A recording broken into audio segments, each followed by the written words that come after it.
ABC 7 business commentator Richard Stern is joining us now. And Richard, we have a mixed market to start this new week on Wall Street.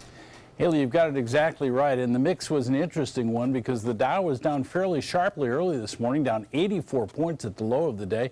We didn't finish at a number nearly like that. The S&P finished almost unchanged, and no surprise here, the NASDAQ again closes at an all-time record high. The NASDAQ stocks, many of the FANG stocks as we know them, just continue to improve and improve and improve, and we're going to see a lot of earnings this week. Hopefully they will improve as well. Let's take a look at the closing numbers for the day. The Dow Jones Industrial Average down by 0.3%, not quite 67 points at 21,513.17. That on a volume of 701 million shares. The NASDAQ, there's another record, up 23 points, almost 0.4% at 6,410.81. That on a volume of 1,772 million shares. And the S&P, barely a whimper, 0.1% lower, down 2.5 points at 2,469.91.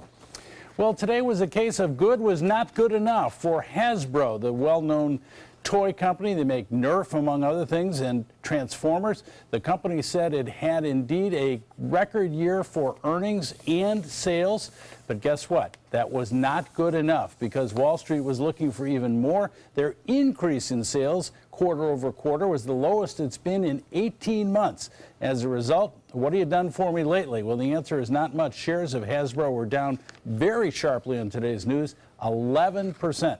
Haley, when a stock drops 11% in one day, that's a big deal, and it certainly was today for Hasbro.